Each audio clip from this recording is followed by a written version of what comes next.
तो नमस्कार साथियों, आज फिर से आपका स्वागत है हमारे इस द्रोणा पीसीएस यूट्यूब चैनल पर। और हम किसकी बात कर रहे हैं? राजनीति की बात कर रहे हैं। तो पॉलिटिकल क्लास के अंदर हमने टॉपिक पूरा कर लिया। कल कौन सा किया था? नीति निर्देशक तत्व। और उससे पहले हमने कौन सा टॉपिक किया था? मौलिक अधिकार। मतलब हम कहाँ तक पहुंच गए हैं? नीति निर्देशक तत्व को पूरा करके आज हम स्टार्ट करेंगे कौन सा हमारा मौलिक कर्तव्य है। कौन सा कर्तव्य है? मौलिक कर्तव्य। मौलिक कर्तव्य। मैंने आपको क्या कहा था? जो मूल अधिकार है, मूल अधिकार क्या नागरिकों को प्राप्त है? मूल अधिकार। मूल अधिकार दोस्तों अलग है और मौलिक अधिकार एक जैसे दिखने से आप सोचोगे कहीं मौलिक अधिकार और मूल अधिकार एक ही है। मूल अधिकार अलग है और मौलिक अधिकार क्या है? अलग है। मौलिक अधिकार, मूल अधिकार क्या है? नागरिकों को दिए गए हैं। और मौलिक अधिकार क्या है? नागरिकों के कुछ कर्तव्य बनते हैं। जो नागरिकों के कुछ कर्तव्य है सरकार के प्रति, देश के प्रति, वो किसमें की बात की गई है? मौलिक कर्तव्य के अंदर। और एक हमने पढ़ा था नीति निर्देशक तत्व। कल कौन सा पढ़ा था? नीति निर्देशक तत्व। तो सबसे पहले हमने बात की थी भाग कौन से? भाग 3 के अंदर। भाग 3 में क्या था? मूल अधिकार। और भाग 4 में किसकी बात की थी हमने? नीति निर्देशक तत्व की। फिर मैंने आपको कहा था कि जो मूल अधिकार है वो कहाँ से कहाँ तक है? अनुच्छेद 12 से 35 तक है। नॉर्मल सी बातें, मोटी मोटी ये आपको क्या याद रखनी पड़ेगी, कई बार प्रश्न ऊपर से बन जाता है। और ये मूल अधिकार ग्रहण कहाँ से किए गए हैं दोस्तों? ये किए गए हैं अमेरिका से। ये प्रश्न बहुत बार आता है, ये ग्रहण वाला है ना। आप मौलिक अधिकार, मूल अधिकार, मौलिक कर्तव्य, नीति निर्देशक तत्व, इनका आपको याद रखना पड़ेगा। और ये कहाँ से कहाँ तक है? नीति निर्देशक तत्व 36 से 51 तक। और ये कहाँ से? मैंने आपको कल बताया था आयरलैंड से। कहाँ से लिए गए हैं? आयरलैंड से लिए गए हमारे कौन से नीति निर्देशक तत्व। तो हमने इसमें क्या कल तुलना भी की थी? नीति निर्देशक तत्व क्या सकारात्मक है और ये क्या है? मूल अधिकार क्या है? नकारात्मक है। ठीक है, ये कोई जरूरी नहीं है लागू करे तो ठीक है, वो तो क्या है राज्य सरकार पर डिपेंड करता है। मूल अधिकार क्या लागू करना जरूरी है, क्योंकि इसके खिलाफ के हम न्यायालय के अंदर जा सकते हैं इसको लागू करवाने के लिए। तो आज हम बात किसकी करेंगे? मौलिक अधिकार यानी मौलिक कर्तव्य। मूल अधिकार और मौलिक अधिकार, मौलिक कर्तव्य। अधिकार नहीं कहूंगा मैं इसको, मौलिक कर्तव्य कहूंगा। इसकी मैं बात करूं तो क्या मूल संविधान के अंदर मौलिक अधिकार थे? नहीं थे। क्या थे? मौलिक कर्तव्यों का कहीं नामो निशान नहीं था। इसको क्या किया गया? बाद में ऐड किया गया। और कब जोड़ा गया इसको? किसमें रखा गया? भाग 4। भाग 4 में क्या था? नीति निर्देशक तत्व। और फिर आगे बढ़ाने के बजाय, जैसे 395 अनुच्छेद है, उसके आगे बढ़ाने के बजाय क्या किया इन्होंने? भाग 4A बनाया। कौन सा बनाया? भाग को ही क्या कर दिया? उपभाग बना दिया। क्या नाम रखा? भाग 4A। और एक ही दोस्तों अनुच्छेद रखा इसमें, अनुच्छेद 1। कौन सा अनुच्छेद? इसमें एक ही रखा। कौन सा? 51A। क्या जोड़ा गया था? 51A। प्रश्न आ जाता है कि मूल संविधान के अंदर, मतलब जब हमारा जो संविधान लागू हुआ था, मूल संविधान में क्या मौलिक कर्तव्य थे? तो मूल संविधान में क्या है? मौलिक कर्तव्य नहीं थे। अब बात आती है जो मौलिक कर्तव्य किसकी सिफारिश पर जोड़े गए? तो सरदार स्वर्ण सिंह समिति, सरदार स्वर्ण सिंह समिति बनी। समिति की सिफारिश पर, सरदार स्वर्ण सिंह समिति की सिफारिश पर इन्होंने सिफारिश की कि क्या कम से कम हमारे संविधान में क्या होने चाहिए? 8 कर्तव्य। इन्होंने कितने कर्तव्य जोड़ने की बात कही थी? तो सरदार स्वर्ण सिंह समिति ने कितने कर्तव्य जोड़ने की बात की थी? एक समिति बैठी थी, उन्होंने कहा था कि हमारे संविधान में क्या है? कम से कम 8 कर्तव्य होने ही चाहिए। और उसके बाद में कितने कर्तव्य जोड़े गए? 10 कर्तव्य जोड़े गए। कितने कर्तव्य जोड़े गए थे? 10 कर्तव्य जोड़े गए थे। कौन से अमेंडमेंट के तहत?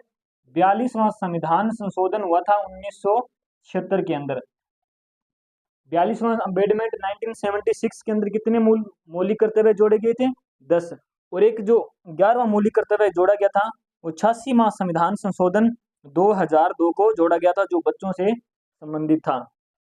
तो टोटल वर्तमान में कितने हैं? वर्तमान के अंदर जो मौलिक कर्तव्य है उनकी संख्या कितनी है? 11 है। टोटल कितने हैं? 11। और आपको क्या एक एक याद करना पड़ेगा, क्योंकि इसमें से क्वेश्चन आता ही आता है। तो मौलिक कर्तव्य छोटा सा टॉपिक है और एक क्वेश्चन भी क्या है लेकर आता है, तो आपको इसको पढ़ना ही पड़ेगा। तो हम बढ़िया से नोट कर देता हूं मैं इसको। किसके अंदर है ये? भाग 4A किसमें है? भाग 4A। अनुच्छेद की बात करूं तो अनुच्छेद की बात करूं, अनुच्छेद है 51A के अंदर। मतलब भाग में तो 4A के अंदर है, अनुच्छेद 51A के अंदर है। ग्रहण की बात करूं तो ग्रहण कहां से किए गए हैं? ये रूस से। रूस से। मौलिक अधिकार कहां से किए गए? अमेरिका से। कहां से? अमेरिका से। और नीति निर्देशक तत्व आयरलैंड से। और ये जो मौलिक कर्तव्य कहां से ग्रहण किए गए हैं? सोवियत संघ रूस से। ये बार बार मैं आपको जोर इसलिए दे रहा हूं क्योंकि इसमें से प्रश्न आता है। ठीक है, तो ये ग्रहण कहां से किए गए हैं? रूस से। मूल संविधान की बात करूं, मूल संविधान, मूल संविधान में इनकी कितनी संख्या थी? तो मूल संविधान में मैंने अभी आपको बताया था कि इनको जोड़ा ही नहीं गया था, मतलब मूल संविधान में इनकी संख्या 0 थी। कोई मौलिक कर्तव्य नाम का कोई चैप्टर ही नहीं था, ना ही कोई शब्द था। सरदार स्वर्ण सिंह समिति, कौन सी? सरदार स्वर्ण सिंह समिति। सरदार स्वर्ण सिंह समिति, सरदार स्वर्ण सिंह समिति ने 8 मौलिक कर्तव्य जोड़ने की बात की। कितने मौलिक कर्तव्य जोड़ने की बात की? 8। तो सरदार स्वर्ण सिंह समिति ने 8 मौलिक कर्तव्य जोड़ने की कही थी। और जब सरदार स्वर्ण सिंह समिति बैठी और उन्हें कहा था कि 8 मौलिक कर्तव्य होने चाहिए, उसके बाद संविधान में क्या किया गया? सीधी सी बात है, संशोधन होगा। और कौन सा संशोधन हुआ? 42वां संविधान संशोधन, यानी 42वां अमेंडमेंट, 42वां संविधान संशोधन कब हुआ था? 42वां संविधान संशोधन 1976 के अंदर। कब हुआ था? 42वां संविधान संशोधन के तहत कितने कर्तव्य जोड़े गए थे? टोटल कितने? 42वां संविधान संशोधन 1976 के अंदर भाग 4A बनाया गया। 4A बनाकर अनुच्छेद 51A के अंदर, क्या 51A के अंदर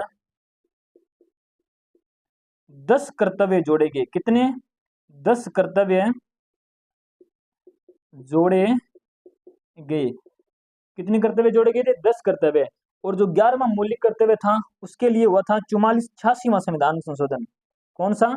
86वां अमेंडमेंट, 86वां संविधान संशोधन कब हुआ था दोस्तों?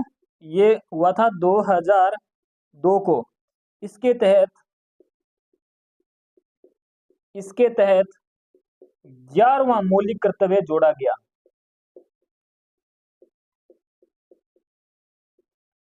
11वां मौलिक कर्तव्य जोड़ा गया। तो मैंने बात की है मौलिक कर्तव्य कहां से लिए गए हैं? रूस से। कहां से लिए गए हैं? रूस से। भाग कौन से में? 4A के अंदर है। और भाग 4 में क्या है? नीति निर्देशक तत्व है। और ये किसमें है? 4A के अंदर है। अनुच्छेद की बात करूं तो 51A के अंदर। मूल संविधान में मौलिक कर्तव्यों की संख्या 0 थी, यानी जोड़े नहीं गए थे। और किसकी सिफारिश पर जोड़ने की बात की थी जो बंदे ने? सरदार स्वर्ण सिंह समिति। कौन सी समिति आई थी? सरदार स्वर्ण सिंह समिति। कितने मौलिक कर्तव्यों को जोड़ने की बात कही इन्होंने? टोटल 8 कर्तव्य जोड़ने की बात कही थी। इसके तहत क्या किया गया? संविधान में संशोधन हुआ। कौन सा हुआ? 42वां संविधान संशोधन 1976, 1976 के अंदर। कितने कर्तव्य जोड़े गए थे? 10 कर्तव्य जोड़े गए थे। कितने? बात 8 की गई थी, लेकिन कितने कर्तव्य जोड़े गए? उन्होंने कहा था कि क्या कम से कम 10 कर्तव्य तो होने ही चाहिए। और फिर उन्हें लगा भी एक कर्तव्य और जोड़ना है। तो 86वां संविधान संशोधन के तहत कब हुआ था? 2002 को। कौन सा कर्तव्य जोड़ा गया? 11वां मौलिक कर्तव्य जोड़ा गया। तो अब 1 से लेकर जो 11 मौलिक कर्तव्य हैं, हम क्या टोटल उसकी बात करेंगे। लेकिन इससे पहले थोड़ी सी और मैं आपको जानकारी दे देता हूं। जो मौलिक कर्तव्य जोड़ने की बात किसने की थी? सरदार स्वर्ण सिंह समिति की सिफारिश में। तो सरदार स्वर्ण सिंह समिति बैठक हुई थी इनकी, तो इसमें कितने सदस्यों ने भाग लिया और कौन कौन से सदस्य थे उसकी मैं बात करूंगा। तो सरदार स्वर्ण सिंह समिति, सरदार स्वर्ण सिंह समिति में शामिल सदस्य। किसकी बात करूं मैं? सरदार स्वर्ण सिंह समिति में शामिल किसकी बात कर रहा हूं? सदस्य। तो एक नंबर है खुद सरदार स्वर्ण सिंह। सरदार स्वर्ण सिंह समिति में शामिल सदस्य में पहले स्थान पर ही कौन है? सरदार स्वर्ण सिंह, जिसमें क्या की थी? इस समिति की अध्यक्षता की थी। क्या की थी? अध्यक्षता। नंबर 2 पर कौन है? नंबर 2 पे है ए आर अर्जुन। ए आर, क्या नाम है? ए आर अर्जुन। नंबर 1 पर क्या है? सरदार स्वर्ण सिंह, जिन्होंने क्या की थी? अध्यक्षता की थी। और नंबर 2 पर कौन है? ए आर अर्जुन। नंबर 3 पर है सीएम स्टीफन। क्या नाम है? CM Stephen. नंबर 4 पर कौन है? डीपी सिंह। कौन है? डीपी सिंह। कौन है? डीपी सिंह। नंबर 5 पर कौन है? वीएन गोडगिल। क्या है? वीएन गोडगिल। क्या नाम है? वीएन गोडगिल। कौन से गोडगिल? गोडगिल। कौन से गोडगिल? वीएन गोडगिल। और नंबर 6 पर जो बात करूं मैं किसकी? नंबर 6 पर है एस एस रे। कौन से रे? एस एस रे। और नंबर 7 पर मैं अगर बात करूं तो कौन आएंगे 7 पर? बसंत सेठी। कौन आएंगे? बसंत। क्या नाम है उसका? क्या नाम है इनका? बसंत सेठी। क्या नाम है? बसंत सेठी। एक नंबर पर क्या है? सरदार स्वर्ण सिंह। इन्होंने क्या की थी? इसकी अध्यक्षता की थी। नंबर 2 पर अर्जुन। कौन से Arjun? A R Arjun. Number 3 पर सीएम स्टीफन। क्या? C M Stephen. नंबर 4 पर डीपी सिंह। और नंबर 5 पर वीएन गोडगिल। और नंबर 6 पर एस एस रे। नंबर 7 पर की बात करूं तो मैं, कौन है? बसंत सेठी। और नंबर 8 पर की बात करूं तो सैयद मोहम्मद। क्या नाम इनका? सैयद मोहम्मद। 8 नंबर पर कौन है? सैयद मोहम्मद। 9 नंबर पर इनके जो सदस्य हैं वो कौन है? दिनेश गोस्वामी। क्या नाम है? दिनेश, कौन से स्वामी? गोस्वामी। दिनेश गोस्वामी। कौन से स्वामी है ये? गोस्वामी है। पूरा नाम दिनेश गोस्वामी। एक है पटेल। कौन सी पटेल? रजनी पटेल। क्या नाम है इसका? रजनी पटेल। और 11 नंबर पर कौन सी है? पीएन बनर्जी। कौन सा बनर्जी? पीएन बनर्जी। कौन सा बनर्जी? पीएन बनर्जी। और कौन सा है? एच आर, कौन से है? H R Gokhale. कौन सी गोखले? H R Gokhale. तो आप सोच रहे होंगे कि 12 नाम कैसे याद होंगे? तो आपको क्या रटने नहीं है इनको, एक बार 4 से 5 बार पढ़ोगे ना आप इनको, सरदार स्वर्ण सिंह, ए आर अर्जुन, तो क्या जब भी अगर एग्जाम देने जाओगे क्वेश्चन आएगा तो आपके माइंड के अंदर अगर आपका पढ़ा होगा तो क्या है, आप उसमें से क्या है बाहर निकाल सकते हो। इनमें से क्वेश्चन आ सकता है जैसे सरदार स्वर्ण सिंह समिति में शामिल सदस्य कौन थे, तो 3 अलग दे देगा, एक इनमें से दे देगा। या फिर ऐसे पूछ सकता है सरदार स्वर्ण सिंह समिति में शामिल सदस्य क्या थे, इनमें से नहीं है, तो 3 इनमें से दे देगा, एक क्या अलग नाम दे देगा। तो आप क्या है मोटा मोटा अगर इसको 3 से 4 बार पढ़ोगे ना तो क्या हो जाएगा, आपको माइंड में आपका सेट हो जाएगा। ठीक है, तो नाम देख के आपको क्या है याद आ जाएगा। तो नंबर 1 पर कौन है, 2-3 बार मैं आपको रिवाइज करा देता हूँ। नंबर 1 पर कौन है? सरदार स्वर्ण सिंह। कौन से स्वर्ण सिंह? सरदार। A R Arjun. कौन से Arjun? A R Arjun. CM Stephen. कौन से स्टीफन? CM Stephen. नंबर 4 पर डीपी सिंह। कौन से Singh? D P Singh. Next V N Gadgil. कौन से गोडगिल? वीएन गोडगिल। और S S Ray. Next Basant Sethi. उसके बाद में नेक्स्ट है सैयद मोहम्मद। और उसके बाद में है दिनेश गोस्वामी। और उसके बाद में कौन सी है? रजनी पटेल है। और उसके बाद में कौन है? पीएन बनर्जी है। कौन है? पीएन बनर्जी है। और एच आर क्या है? गोखले है। तो ये क्या है, आप इसका एक बार स्क्रीनशॉट लो। सरदार स्वर्ण सिंह समिति में शामिल है सदस्य टोटल कितने? 12 सदस्य है। तो आपको ये याद करना पड़ेगा। अब हमने क्या है सरदार स्वर्ण सिंह समिति की क्या कर ली, हमने बात कर ली। अब हम दोस्तों पढ़ेंगे हमारे 11 जो मौलिक कर्तव्य दिए गए हैं वो याद करने पड़ेंगे हमें। और उसमें से ध्यान रखना प्रश्न आता है। मैं पहले ही बोल रहा हूँ कि मौलिक कर्तव्य क्या है, चैप्टर मोस्ट है, जैसे मौलिक अधिकार, मौलिक कर्तव्य, नीति निर्देशक तत्व। इनमें से ना एक दो क्वेश्चन आते ही आते हैं, ठीक है। अब कौन सी है? ए नंबर का मतलब हमारा जो पहला मौलिक कर्तव्य है, क्या नाम है? पहला मौलिक कर्तव्य है। इसके अंदर हमारे पास क्या कर्तव्य लिखा गया है कि संविधान का क्या करें? संविधान का पालन करें। संविधान का क्या करें? संविधान का पालन करें। क्या करें? संविधान का पालन करें और उसके आदर्शों, क्या? आदर्शों, संस्थाओं, आदर्शों, आदर्शों, संस्थाओं, राष्ट्र ध्वज, क्या? राष्ट्र ध्वज, वह क्या करें? वह राष्ट्रगान का क्या करें? सम्मान करें। राष्ट्रगान का आदर करें या सम्मान करें, आदर करें। तो एक नंबर हमारे मौलिक अधिकार में ए फॉर ध्यान रखना एंथम। एंथम का मतलब क्या होता है? राष्ट्रगान। तो इसमें ध्यान रखना संविधान का पालन करें। जो संविधान बना हुआ है भारत देश का, उसका क्या करना है? हमें पालन करना है, ठीक है। और जितनी भी उसके आदर्श यानी संस्थाएं हैं, जितने भी उसके आदर्श हैं और संस्थाएं हैं और राष्ट्र ध्वज है और राष्ट्रगान का क्या करें? आदर यानी सम्मान करें। तो ध्यान रखना, आप अगर क्वेश्चन में आपको मतलब एग्जाम के अंदर आ जाए राष्ट्रगीत, तो राष्ट्रगीत इसमें क्या? राष्ट्रगीत शब्द का इसमें क्या है? उल्लेख नहीं है। सिर्फ दो ही शब्द है, कौन कौन से? राष्ट्र ध्वज और कौन सा? राष्ट्रगान।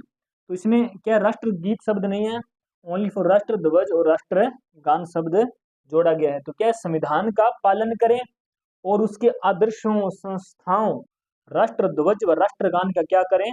आदर करें। दो नंबर पर दोस्तों हमारा जो मौलिक कर्तव्य आता है बी फॉर क्या होता है? बापू। बापू का मतलब महात्मा गांधी। क्या? महात्मा गांधी। और महात्मा गांधी जी ने राष्ट्रीय आंदोलनों को लेकर क्या बहुत काम किए थे। तो इसी पर बी फॉर बापू के नाम पर क्या आपको थोड़ा क्लू मिल सकता है, आप याद रख सकते हो। बी फॉर बापू के अंदर क्या लिखा हुआ है? स्वतंत्रता के लिए, क्या? स्वतंत्रता के लिए, स्वतंत्रता के लिए हमारे राष्ट्रीय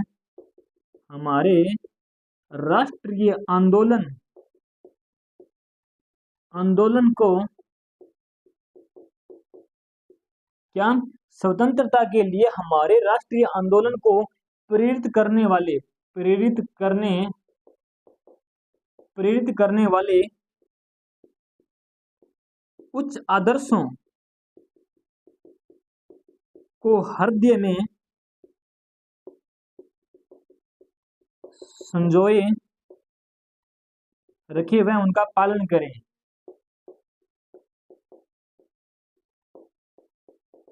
तो दो नंबर क्या है? स्वतंत्रता के लिए हमारे राष्ट्रीय आंदोलन को प्रेरित करने वाले, मतलब जो हमने स्वतंत्रता मिली, हमारा भारत देश जो स्वतंत्र हुआ, उसके लिए जो क्या हुए? राष्ट्रीय आंदोलन हुए। तो उस राष्ट्रीय आंदोलन को प्रेरित करने वाले उच्च आदर्श, मतलब जो राष्ट्रीय आंदोलन को प्रेरित करने वाले जो उच्च आदर्श थे, उनको क्या करना है? हृदय में संजोए रखे में क्या करना है? उनका पालन करना है। तो ए फोर क्या है? एंथम यानी राष्ट्रगान। ए से आप ध्यान रखते हो, ए फोर एंथम, जिसमें क्या लिखा है?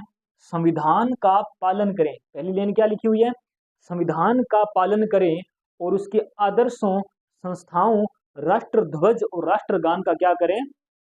सम्मान करें। इसमें कौन सी बात नहीं है?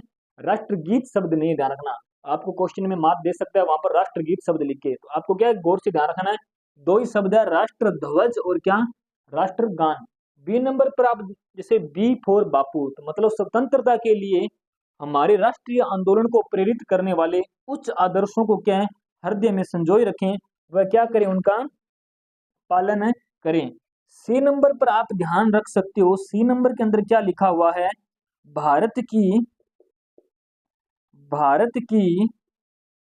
प्रभुता, क्या? भारत की प्रभुता, एकता, अखंडता। भारत की प्रभुता, एकता, अखंडता की क्या करें? कि रक्षा करें और उसे अक्षुण्ण रखें। उसे क्या रखें? अक्षुण्ण रखें। C4 होता है क्या, कंप्लीट यूनिटी। कंप्लीट यूनिटी के अंदर क्या आता है, प्रभुता, एकता और अखंडता। आपको तीन शब्द ध्यान रखने हैं। कौन से मौलिक कर्तव्य के अंदर, तीसरे मौलिक कर्तव्य के अंदर आपको तीन शब्द ध्यान रखने हैं। कौन कौन से, प्रभुता, एकता और अखंडता। क्या लिखा है, भारत की प्रभुता, एकता, अखंडता की रक्षा करें। किसकी रक्षा करें, एकता, प्रभुता और अखंडता की क्या है, रक्षा करें और उसे क्या है, अक्षुण्ण रखें।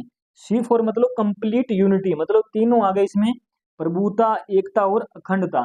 तो ये कौन से हो गए, हमारे तीन मौलिक कर्तव्य हो गए, जिसमें एक में क्या लिखा हुआ है, संविधान का पालन करें और उसके आदर्शों, संस्थाओं, राष्ट्रध्वज और राष्ट्रगान का क्या करें, आदर करें। कौन सा नहीं इसमें शब्द, राष्ट्रगीत शब्द नहीं है, बार बार बोल रहा हूँ मैं, ठीक है आपको। और बी फॉर स्वतंत्रता के लिए हमारे राष्ट्रीय आंदोलनों को प्रेरित करने वाले जो उच्च आदर्श है उसको हृदय में क्या है, संजोए रखें और उनका पालन करें। भारत की प्रभुता, एकता और अखंडता की क्या करें, रक्षा करें और उसे अक्षुण्ण रखें। तो एक बार आप इसका स्क्रीनशॉट ले लो। कितने मौलिक कर्तव्य हो गए हमारे, तीन मौलिक कर्तव्य हो गए। तो ऐसे करके हम क्या है, 11 मौलिक कर्तव्य पढ़ देंगे। अगर 3 से 4 बार आप इसको रिवाइज करोगे तो क्या हो जाएगा, आपको याद हो जाएगा, खोपड़े में बैठ जाएगा। 4 नंबर पर जो हमारा मौलिक कर्तव्य आता है डी, कौन सा, डी। डी में क्या लिखा है, देश की रक्षा करें। डी की मतलब डिफेंस।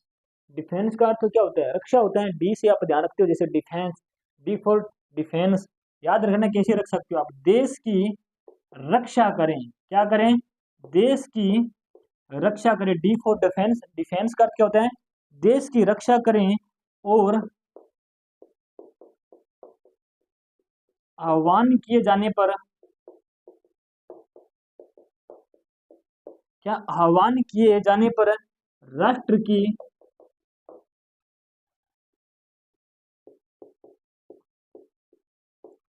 सेवा करें। तो डी फॉर डिफेंस, डिफेंस का मतलब रक्षा, तो क्या देश की रक्षा करें। किसको बोल रहे हैं, हमको बोल रहे हैं, नागरिकों को कह रहे हैं कि क्या करें, देश की रक्षा करें और आह्वान किए जाने पर राष्ट्र की सेवा करें। मतलब अगर कल को कोई विपदा आ जाए तो क्या हमें पीछे नहीं हटना है, हमें क्या करना है, हमारे देश की रक्षा करनी है। और जब भी हमें बुलाया जाए तो हमें क्या, दौड़कर भागना, दौड़कर जाना चाहिए, क्या, राष्ट्र की सेवा करने के लिए। तो डी फोर में क्या है, डी फॉर डिफेंस, देश की रक्षा करें और आह्वान किए जाने पर क्या क्या करें, राष्ट्र की सेवा करें। आह्वान किए जाने पर क्या है, राष्ट्र की सेवा करें। क्या करें, राष्ट्र की सेवा करें। 3 नंबर पर लिखा हुआ है इक्विलिटी, मतलब क्या लिखा हुआ है, इक्विलिटी।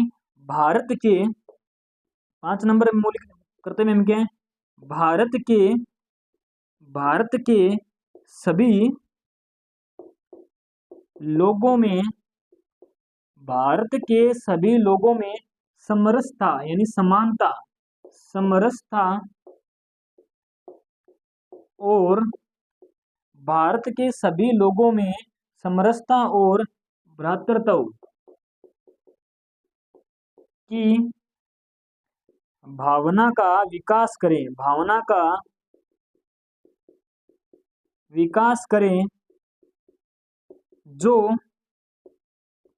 धर्म, भाषा और क्षेत्र या वर्ग पर, क्षेत्र या वर्ग पर आधारित सभी भेदभावों से परे हो तथा ऐसी प्रथाओं का त्याग करें,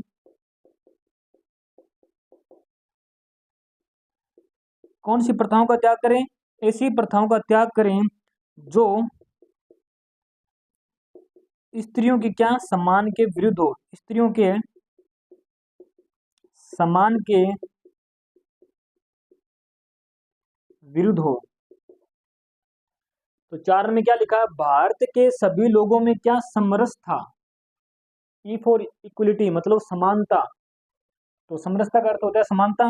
भारत के सभी लोगों में समरसता और भ्रातृत्व, भ्रातृत्व की भावना का विकास करें, जो धर्म, भाषा, क्षेत्र या वर्ग पर आधारित सभी भेदभाव से परे हो। मतलब समानता यानी उनके बीच समानता की भावना का विकास करें, जो क्या है भाषा, धर्म, भाषा, क्षेत्र, वर्ग पर क्या आधारित नहीं होना चाहिए, मतलब भाषा को लेकर नहीं होना चाहिए, धर्म को लेकर नहीं होना चाहिए, क्षेत्र को लेकर नहीं होना चाहिए और वर्ग को लेकर नहीं होना चाहिए। जिससे क्या है ऐसी प्रथाओं का भी हमें त्याग करना चाहिए, क्या जो स्त्रियों की क्या सम्मान के विरुद्ध है।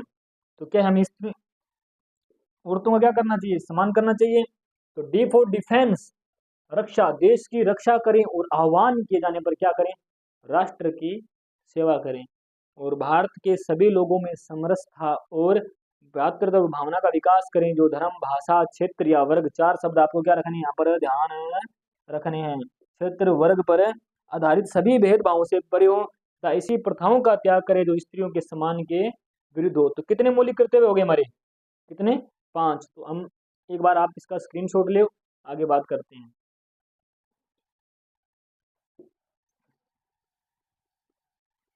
6 नंबर पर हम बात करेंगे 6, और 6 पे कौन सी ABCD का कौन सा अक्षर आता है बताओ, कौन सा आता है, F आता है, F।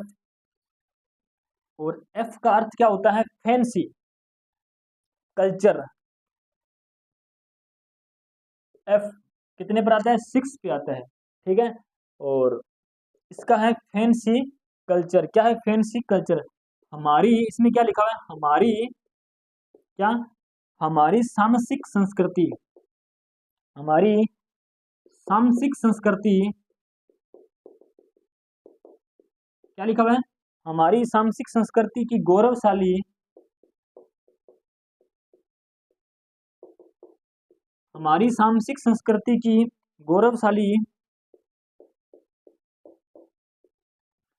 परंपरा का महत्व समझे,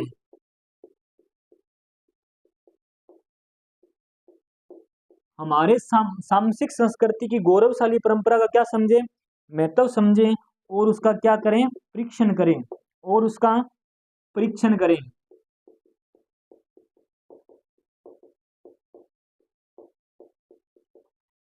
तो 6 नंबर पर 6 में हमारा मौलिक कर्तव्य कौन सा, हमारी सामसिक संस्कृति की गौरवशाली परंपरा का महत्व समझे और उसका क्या है, परीक्षण करें, ठीक है। तो F फॉर फैंसी क्या है, फैंसी कल्चर, इससे हम क्या ध्यान रखना है, फैंसी कल्चर है, ध्यान रखना है। अब हम, हमारा कौन सा आता है, जी, जी कौन सी पे आता है, 7 नंबर। तो 7वां हमारा मौलिक कर्तव्य कौन सा है, जी से आप ध्यान रखना, ग्रीनरी मतलब हरा भरा, जिसमें अंदर हरे भरे की बात आती हो ना, पर्यावरण से संबंधित हो, वो किसकी बात होगी, जी के अंदर यानी 7 में होगा। तो प्राकृतिक पर्यावरण को, प्राकृतिक पर्यावरण, प्राकृतिक पर्यावरण को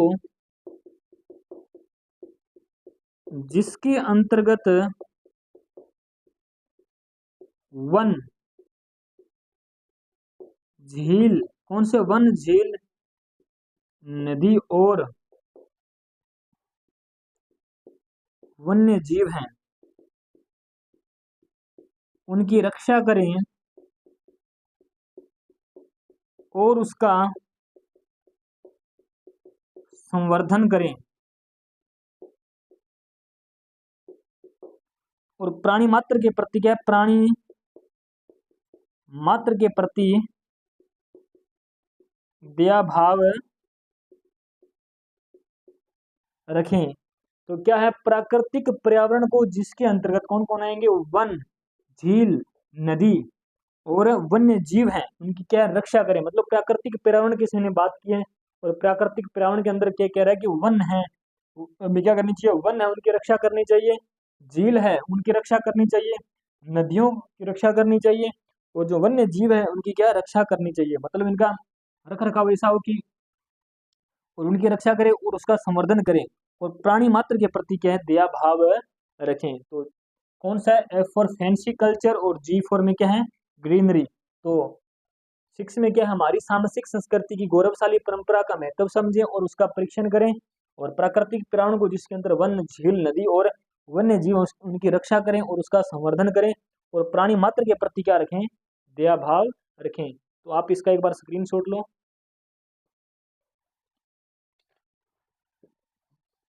8 नंबर दोस्तों हमारा मौलिक कर्तव्य होगा,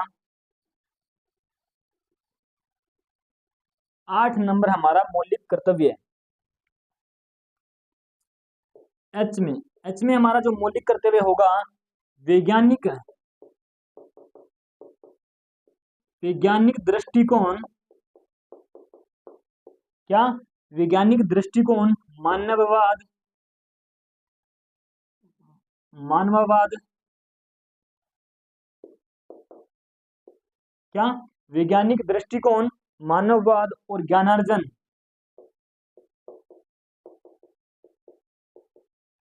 ज्ञानार्जन तथा वैज्ञानिक दृष्टिकोण मानववाद और ज्ञानार्जन तथा सुधार की भावना का विकास करें,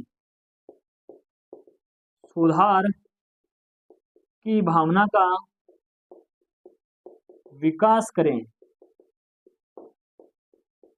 क्या लिखा हुआ है 8 के अंदर? वैज्ञानिक दृष्टिकोण मानववाद और ज्ञानार्जन तथा सुधार की भावना का क्या करें? विकास करें।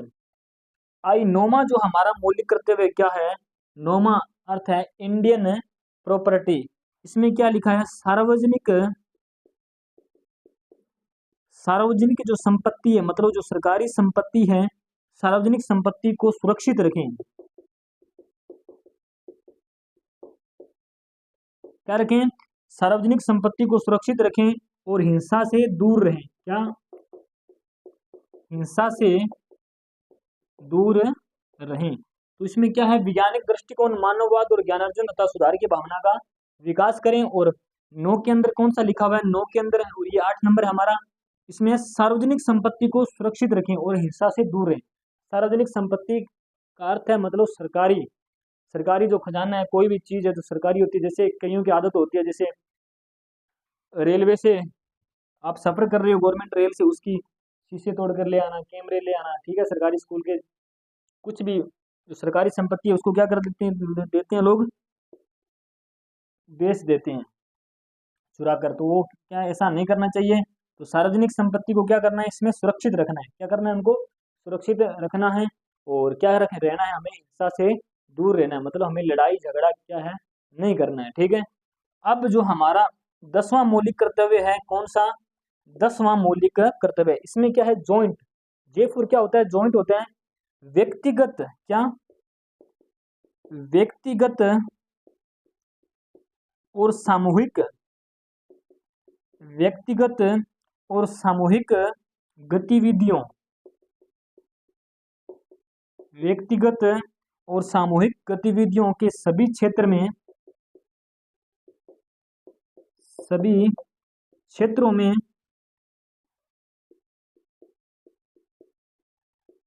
उत्कर्ष की ओर बढ़ने का प्रयास करें, जिससे क्या? जिससे राष्ट्र निरंतर बढ़ते रहे, जिससे राष्ट्र निरंतर बढ़ते हुए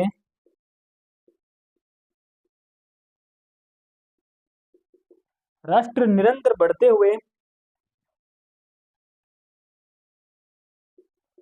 उपलब्धियों की ऊंचाइयों को छूते रहें। तो इसमें क्या लिखा है? व्यक्तिगत और सामूहिक गतिविधियों के सभी क्षेत्रों में उत्कर्ष की ओर बढ़ने का क्या करें? प्रयास करें, जिससे राष्ट्र निरंतर क्या है? जिससे हमारा राष्ट्र क्या है? निरंतर तरक्की करता रहे, यानी बढ़ता रहे। तो ये कौन से, आप इनका स्क्रीनशॉट लो। 10 मौलिक कर्तव्य हमारे पूरे हो गए हैं। अब अंतिम बचा हमारा लास्ट में 11वां मौलिक कर्तव्य है। और ये जोड़ा कब गया था? मैंने आपको बताया भी था। 11वां मौलिक कर्तव्य 86वां संविधान संशोधन 2002 के अंदर इसे जोड़ा गया था। कौन सा हमारा? 11 नंबर मौलिक अधिकार कौन सा है? जोड़ा कब गया था? 86वां कब जोड़ा गया था? जो 11वां मौलिक कर्तव्य है, इसमें बात की गई है किड्स से संबंधित है। किससे संबंधित है? ये किड्स से संबंधित है। इसमें लिखा गया 6 से 14 वर्ष, क्या?